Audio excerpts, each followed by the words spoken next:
ทิปติสหัมปติกัดอัญจลิยันทิวารังยาจถาสันติตสันทาปาราชาคชาติกา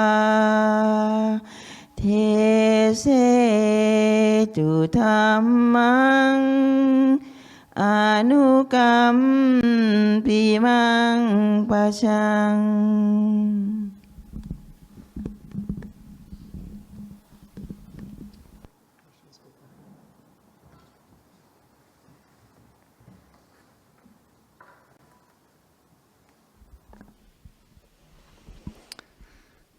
นะโมตัสสะภะคะวะโตอะระหะโตสัมมาสัมพุทธัสสะนะโมตัสสะภะคะวะโตอะระหะโตสัมมาสัมพุทธัสสะนะโมตัสสะภะคะวะโตอะระหะโตสัมมาสัมพุทธัสสะพุทธังธัมมังสังฆังนัมมัสสามิ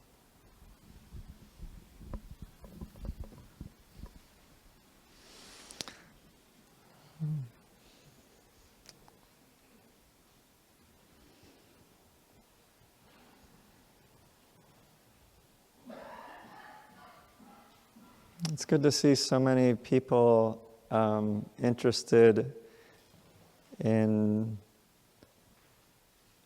the Buddhist teachings and practice and putting forth effort. Everybody here has taken time out of their Saturday morning. It is Saturday, yes, okay, Saturday. and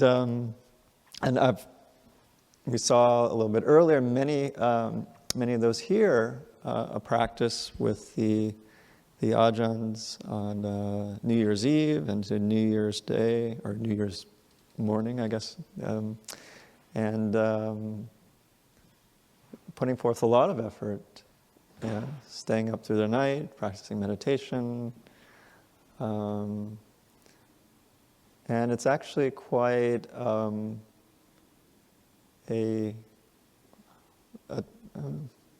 just a touching experience for me, just to witness so many people interested in this, right?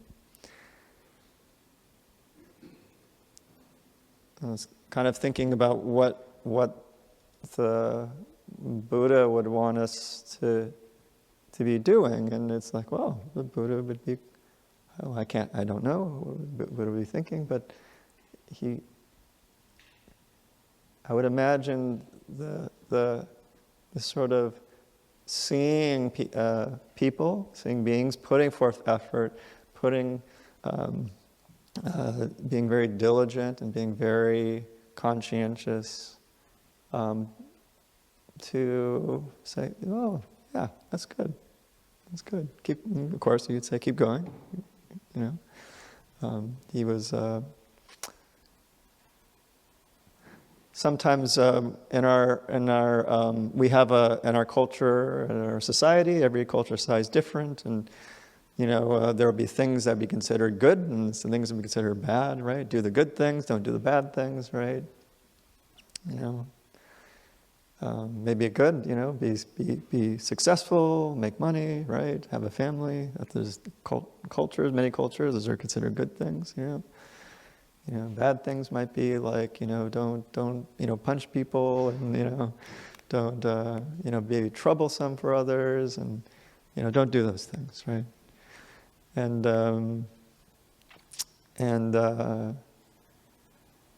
of course, in the Buddhist teachings, he had things that he encouraged and things that he discouraged, yeah.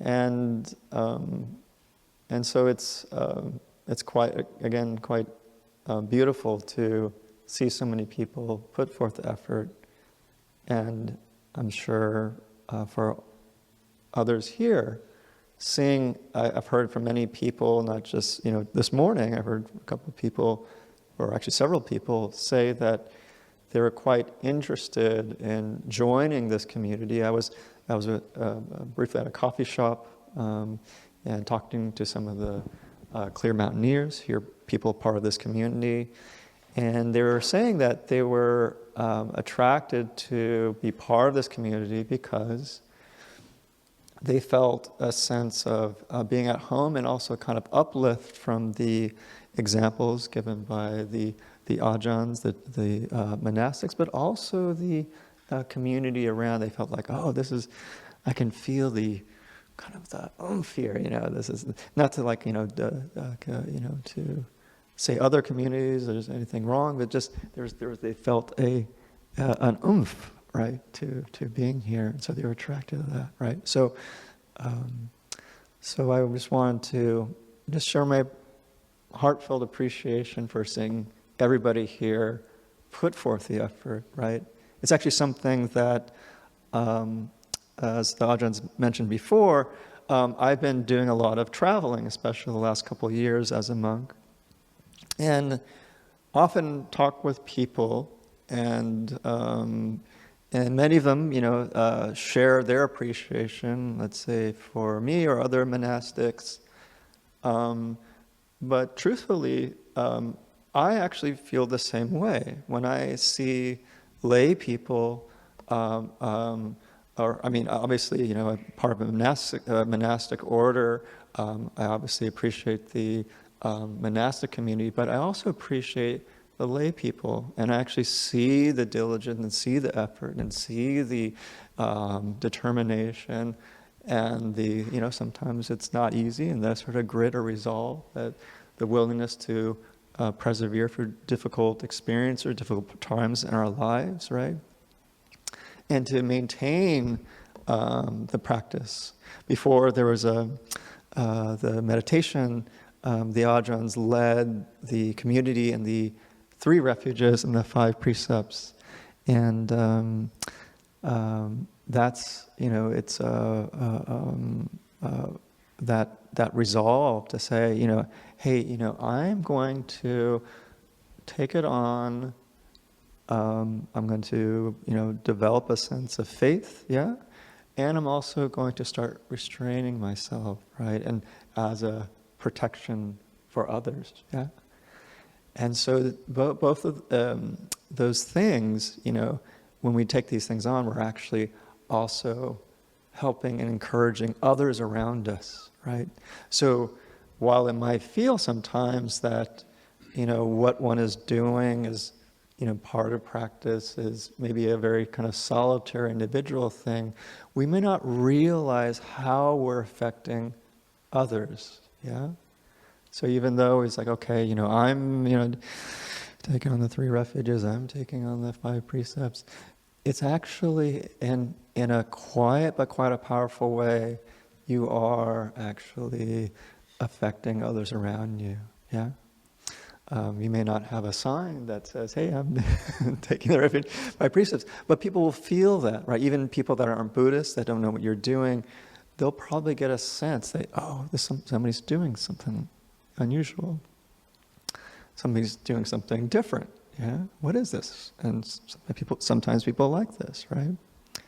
So part of the reason I'm bringing this up is because the Ajahns and many of the people here I spoke with this morning, they said, hey, could you talk about your experiences? You've been traveling a lot the last couple of years, and what's that been like? And okay, I'll see what I can share. So basically, for those that don't know, in the tradition that all 3 of us come out of, there's an emphasis both on formal meditation practice and sutta study, that's a study of the Buddhist teachings, but also on wandering, And I haven't been to Thailand yet, but my understanding from the Ajahns and other people is that it's very common for monks at certain points, whether in their junior years or later, they'll go outside the monastery, often traveling from place to place, often traveling from the monastery to monastery, or monastery into the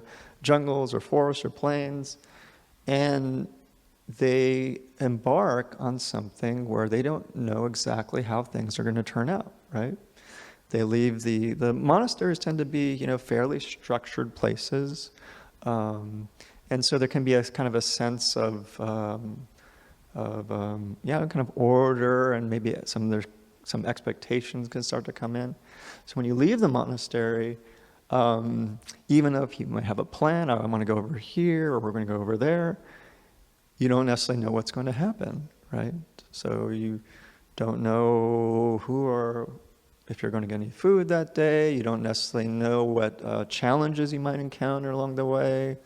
If you're going with other monks, you don't know if they're, sometimes, as we all know, living with other people, living in the monastery, they could be one way in the monastery, and all of a sudden you're traveling with them, and they're another way. I was like, uh-oh.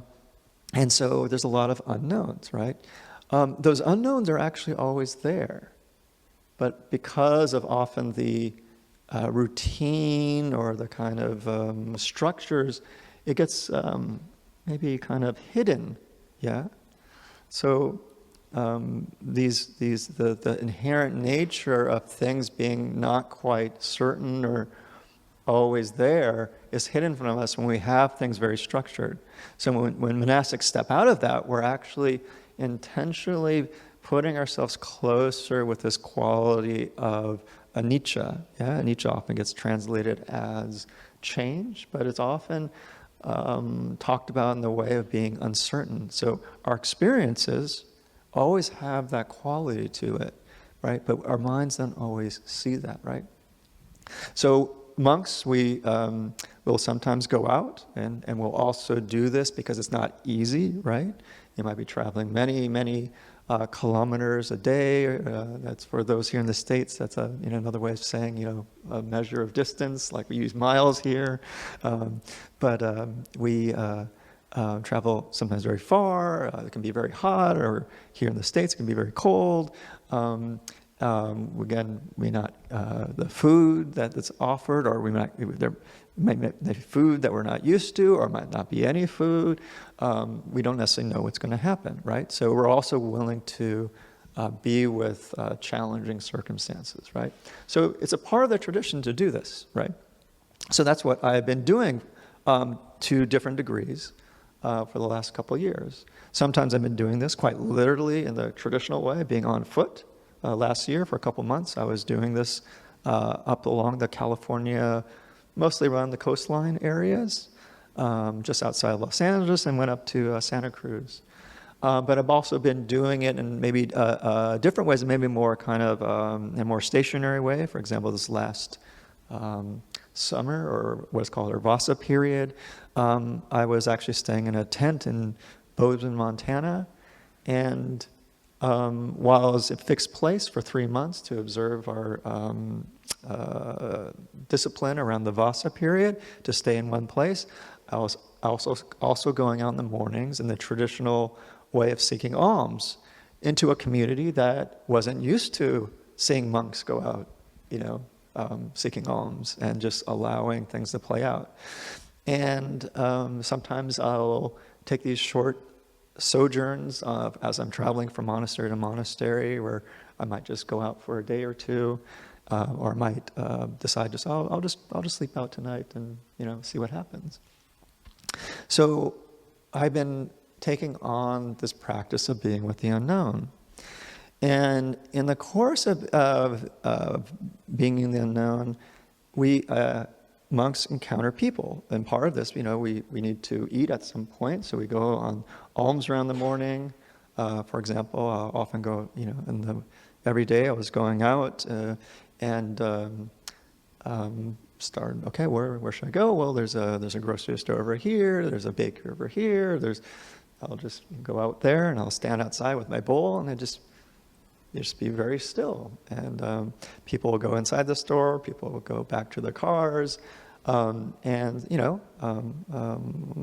won't stand like at the doorway, but I'll stand, maybe, I don't know, just a distance away so that people come and go and can see me. But I'm not there to bother them. I don't have a sign up that says, Buddhist monk seeking alms or anything like that. I just sit there with my bowl, right? And of course, for most people in this society, they have no idea who you are, what you're doing, right?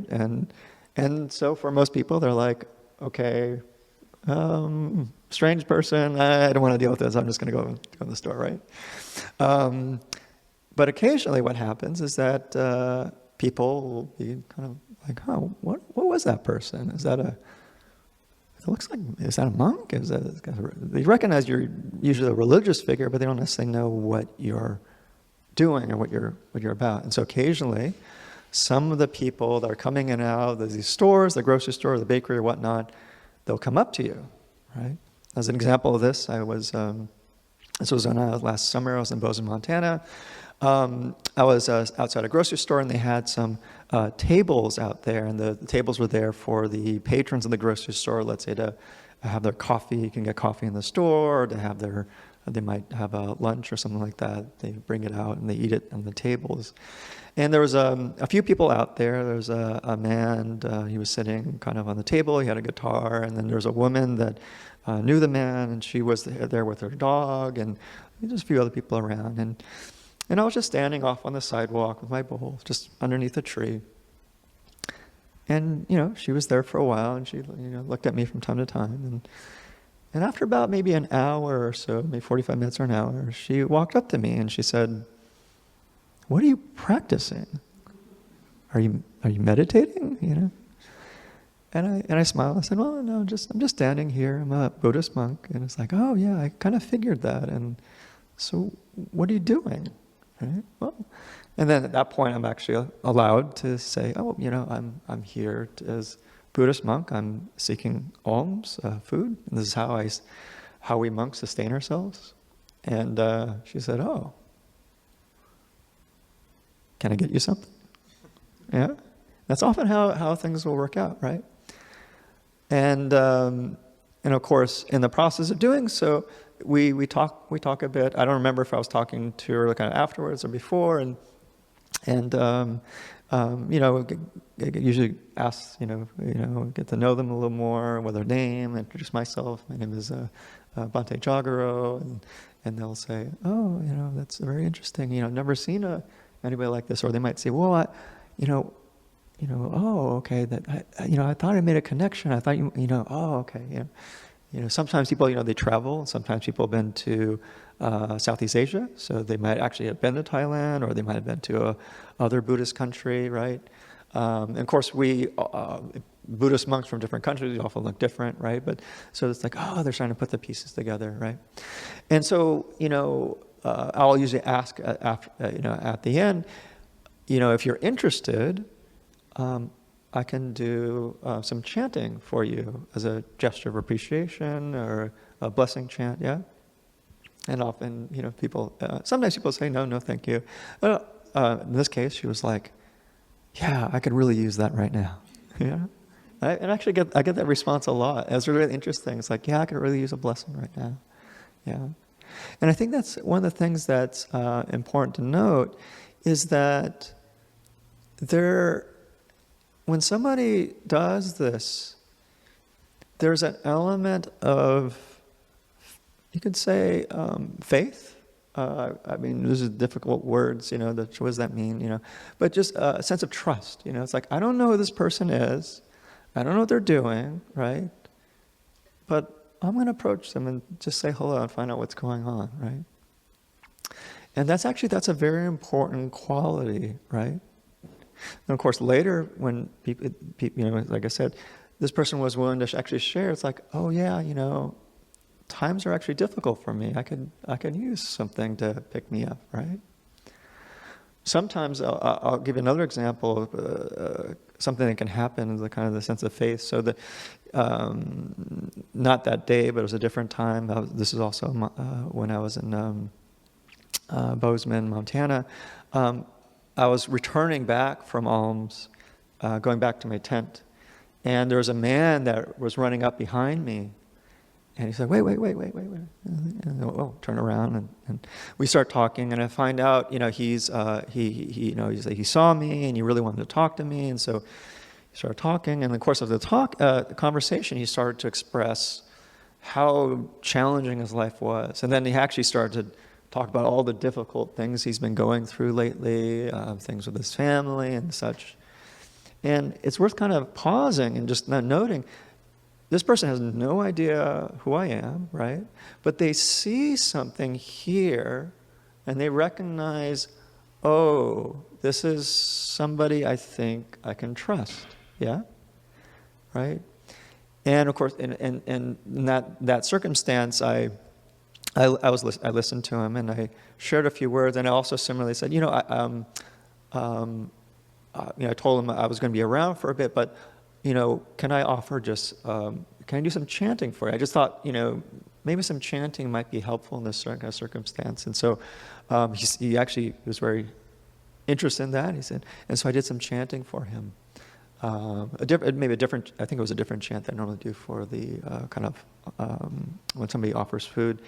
And at the end of the chant, I was looking at him, and I can tell he was tearing or almost tearing, right? Because a lot of times people will be, again, going through very difficult times, and it can be really helpful just to share with another person what's been going on. They may not have somebody in their lives that they can do this with. And so this seeing something on the outside, right? In this case, again, this person didn't know who I was, but religious figure, monk, looks trustworthy, and they just kind of caught them, and they wanted to speak with me. And so there's an aspect of trust or faith. In the Pali language, we call that saddha, yeah? And so when you, as practitioners here, you take on these practices, right? And I was saying earlier about taking on the refuges, taking on the precepts, starting to practice meditation, putting forth the effort. It may feel like you're doing, I'm not saying it is, but in many cases, often people say, yeah, it feels like I'm, I'm doing something, and I'm not sure that, I try this, I'm not sure it helps, I go back and forth. But we have kind of often a sense that we're just maybe kind of alone. But in actuality, we may, in our own quiet way, be affecting others around us in ways we can't know or predict, yeah? And in the same way, as a Buddhist monk, I had no idea how things would have turned out after ordaining as a Buddhist monk, where I'd even be, or that putting on these robes and trying to maintain this discipline, maintain this lifestyle would have any sort of positive effect. Yeah? But after doing this for a while, it's starting to become clear about the power of being, putting forth the effort in your own way, in that quiet, steady way, yeah? And that actually can have a lot of beneficial things, not just for yourself, but for other people and other beings around you, yeah? So I hope during this talk, I hope it was intelligible, I hope it made some sort of sense, but I wanted to just, again, share my again, deep appreciation for the Ajahns here for inviting me and actually being incredibly generous and gracious, but also to all of you here for sharing your energy and sharing your determination and sharing your discipline, right? Because it's not just helpful for yourself, it's not just helpful for the people around you, it also helps us monastics as well. So I'll leave it at that. หันธรรมยักษ์ธรรมคาถาสาธุการังทดามาเซสาธุสาธุสาธุอนุโมทามิ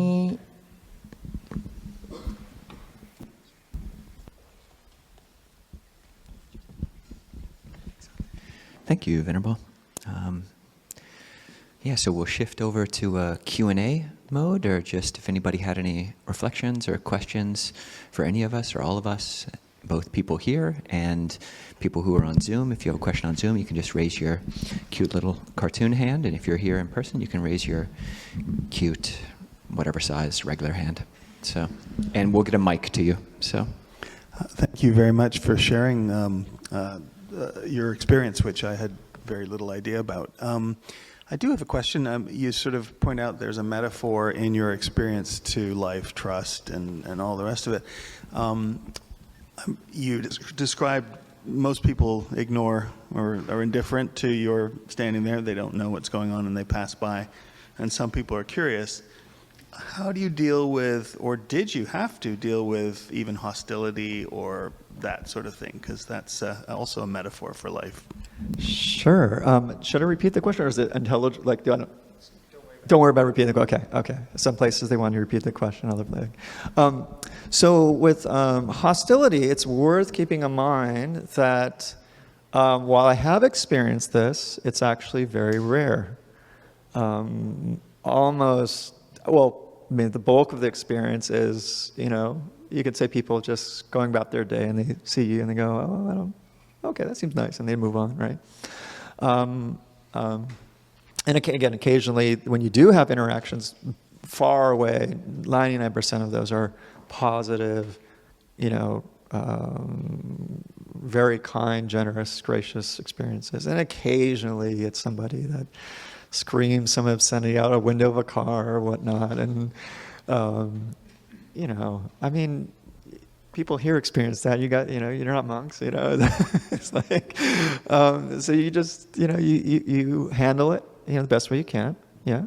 And haven't, nobody's physically attacked me. So it's like, okay, and even somebody physically attacks you, okay, that'll be an interesting experience. See what happens, I'm sure for those. So I heard that was it last year when Ajahn Sucitto was at Birkin? It was this year. Okay, this year. Wait, last year, 2024. Yeah, we're already in 2025. It's like, okay. So Ajahn Sucitto, who's a very senior, very loved teacher in our tradition, he had a lot of stories, and of course there was a famous one when he was in India, where he and his lay traveling partner, when they were in India, they were actually accosted by a group of people that wanted to steal their stuff or even potentially harm them, right? And I really like that story. I forgot which book is that detailed in? Rude Awakenings. Yeah. So if those are curious, you can see the details. But one of the things I really liked about that story is that when this happened, Ajahn Sucitto, I think one of the assailants had an axe. They were mostly just yelling, kind of screaming. I'm not exactly sure all the details, but one was waving, kind of putting an axe in front of them, kind of a threatening gesture. And Ajahn Sucitto kind of I think he just like put his stuff down or something like that, and he just bowed down and put his head right on top of the axe. He said, kind of like as a gesture of, okay, I accept this, yeah. And I always remember that. I was like, I like that. I want to be able to. That's why I hope if something like that happens. I'm not saying I want to mimic that exactly, but that gesture of saying, basically to life and experience, okay, I'm not going to try to get away from this, so to speak. This is part of life too, right? I'm not going to hold a grudge against this person. I have no idea where they're coming from, why they're doing this. I don't think it's a good idea, but there's lots of things I don't think is a good idea, but people do it anyways, So, yeah, okay. I'm ready for this. And of course, actually what happened in that particular incident is that the assailants actually were shocked by this. And they actually fled, from my understanding, after that. But who knows how it turned out. So anyways, the short of it is that I haven't experienced anything like that, and I hope to be able to meet whatever experience like that with presence, right? Just as we practice meditation, being present to the experience, and not pushing away, and I want this, I don't want that, that's part of experience, but I'm not going to go with that. I'm going to go with being present. Okay, there's somebody doing something aggressive. I'm going to be present to that. Yeah. Do you want to? Okay.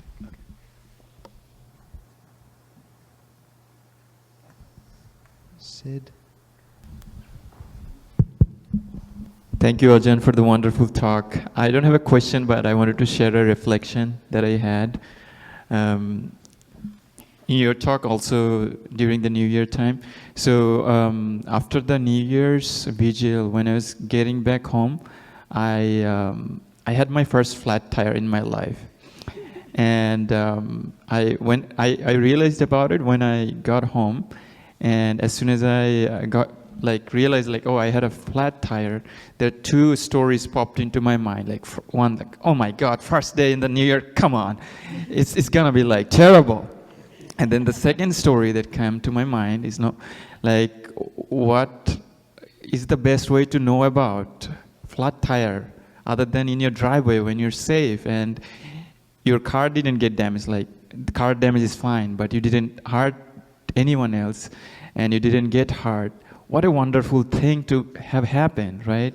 And I was thinking what I should be doing next and blah, blah, blah. Should I put some air on it and then go to a car shop? But then I thought just put it there. I'm going to just sleep tonight and see what happens.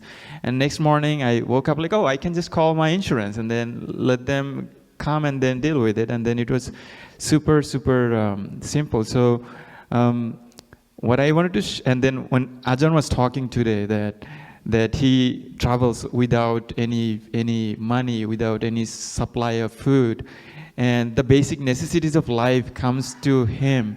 It's not that he has to worry about too much, and it's just life takes care of itself in time. I just wanted to remind everybody to be hopeful. Even though sometimes mind might tell us very, very scary stories, oh my God, this and that, blah, blah, blah. But looks like in the end, things goes pretty good. And just you might think oh, if someone comes and attacks Ajahn, what might happen if he doesn't get any food and all sort of things. But as we see, he's smiling, he looks healthy and happy. And it's just life has a lot of things to hope for, and things gets going, and things goes all right eventually. Even this wonderful group of people, as Ajahn Nisabo keeps talking, we started only 3-4 people in a park, and now we have so many wonderful people supporting our monastic, supporting each other, and we are actually hoping that we are going to be having our own monastery or a home. So it's a beautiful thing. I just want to be very, very hopeful, and I want everyone to have hope to our life that everything will be fine. Thank you. Sadhu, sadhu, sadhu. Let me speak quickly to Sid. First of all, who knows how to change flat tires? Good. All right, take note. Just quickly, how's the volume on this? A little bit higher? Can we get a little higher? Buddho. Okay. There's just one phrase that came to mind with the first question and the flat tire. The Buddha said, it is only through adversity that someone's endurance may be known. There's the case where a practitioner, when encountering difficulty and adversity, does not reflect, this is how it is in the world. This is how it is when taking on a personal identity. When there is existence in the world and taking on a personal identity, there are these 8 winds: praise, blame, fame, disrepute, pleasure, pain, gain, loss. The world spins after these 8 winds, and these 8 winds spin after the world. Or one with endurance reflects, when there is existence in the world, when there's taking on a personal identity, there are these 8 winds, and the world spins after these, and these spin after the world. And I just find that such a beautiful acknowledgement of the situation. And I think you could add in flat tires somewhere around there too. So let's go to Zoom.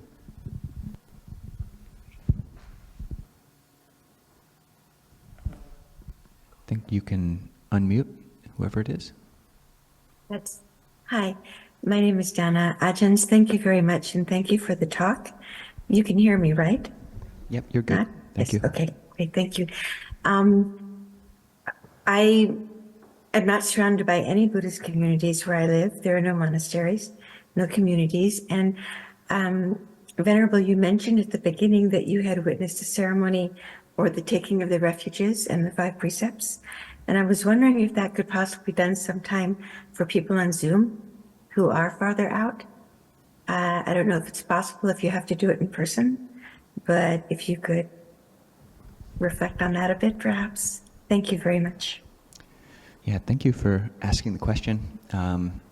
Yeah, so in different Buddhist communities, there's different ways that they give the precepts in the Thai tradition that we ordained in theravada in general.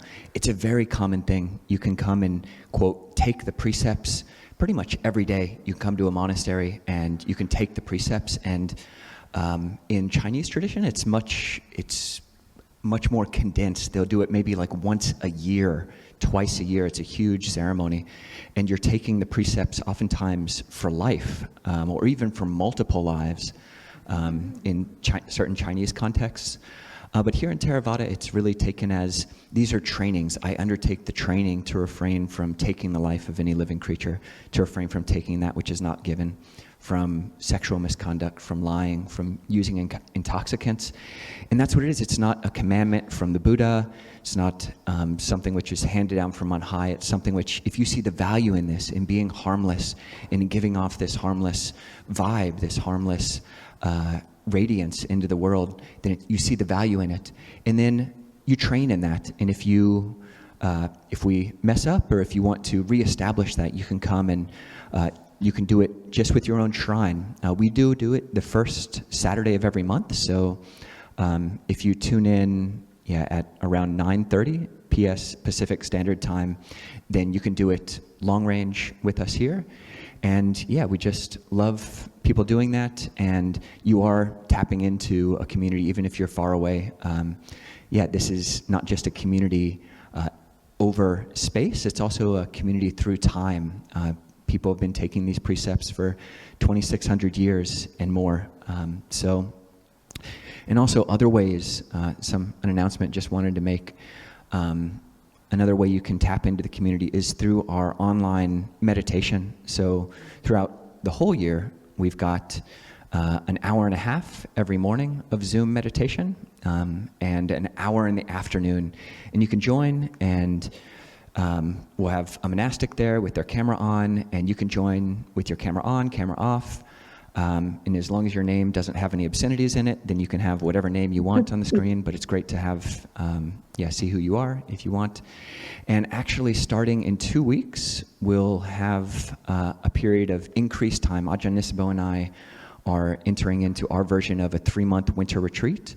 And for at least the first month of that, we'll be doing 7 hours a day, every weekday, of online Zoom meditation. And if that sounds like hell to you, no pressure.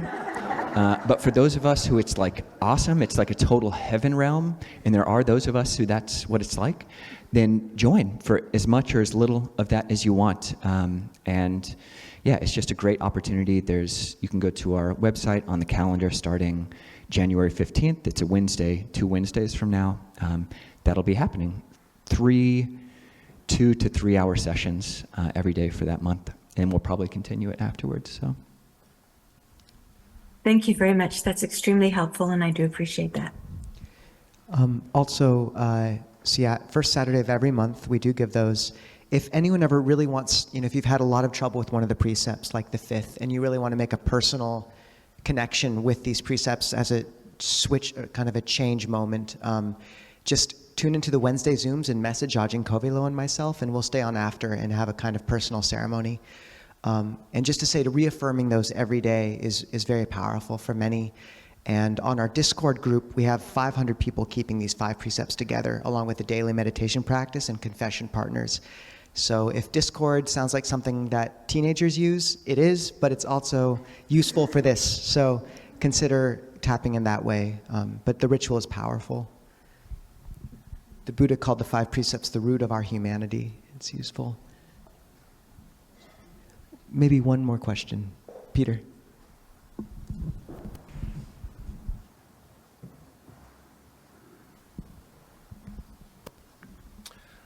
Yes, so thank you so much for your talk today, Bhikkhu. I just had a question about sort of the origin of the Tudong, and is it specific to this? My understanding is it isn't specific to this tradition. It sort of was brought back into practice by the Thai forest tradition, but originates from the Buddha. Can you just talk, you talked about, which was very helpful, the dealing with uncertainty part of it. But in your talk, there was a lot about sort of forces you in a way to interact with strangers, and that can be very beneficial to them. So maybe sort of all the sides of why this is valuable. Thank you. Sure, and also, Ajahn, please, I'd also like to hear your perspective as well, having lived in Thailand and practiced in Thailand. So at the time of the Buddha, he borrowed from the existing ascetic and sadhu traditions. That is, there were already religious wanderers at that time, and so when he was he himself, before he became the Buddha, Siddhartha Gautama left his family, wanted to find an answer to life and death and suffering, yeah. And he already was tapping into an existing framework, a culture, society that had religious seekers, yeah, it had religious wanderers. So that was already in place to some extent. And obviously he almost certainly made his own kind of modifications there, but that was already in place at the time of nowadays India, Nepal, right?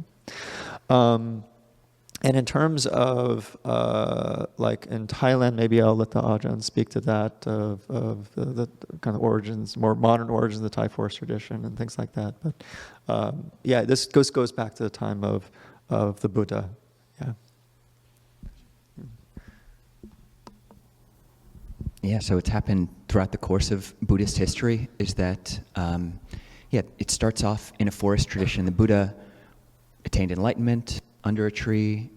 He passed away under a tree. He taught under trees. He was living in forests. And then people practice well. His disciples, lay and monastic, practice well. And then there's lots of support that comes in. And when there's lots of material support, it's easier for laxity to come in. We live a more and more comfortable life.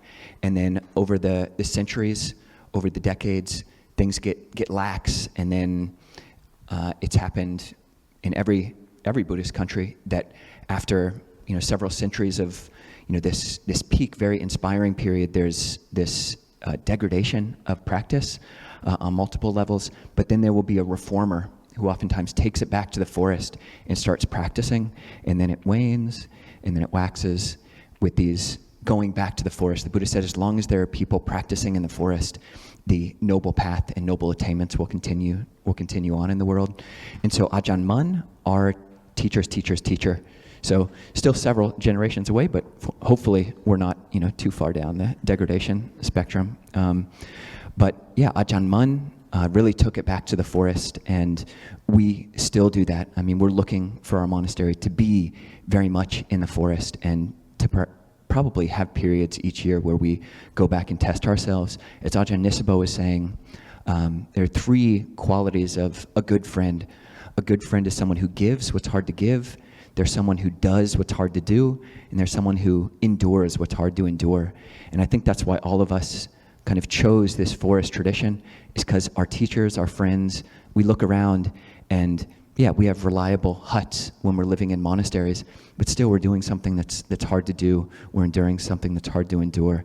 And these monasteries, these practice centers, these communities really are places where people give what's hard to give, do what's hard to do, endure what's hard to endure. So yeah, and we're the ones who have to maintain the lineage or not.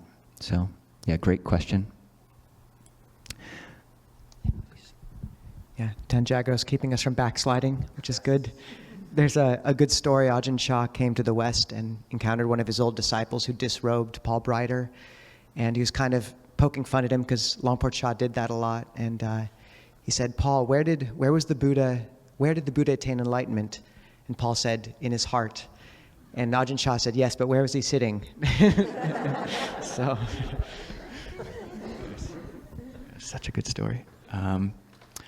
Okay, so wrapping things up, one thing we do every week to bring in and to expand the circles of kind of inclusion here is to bring to mind people who, maybe are suffering. And on our website, we've got some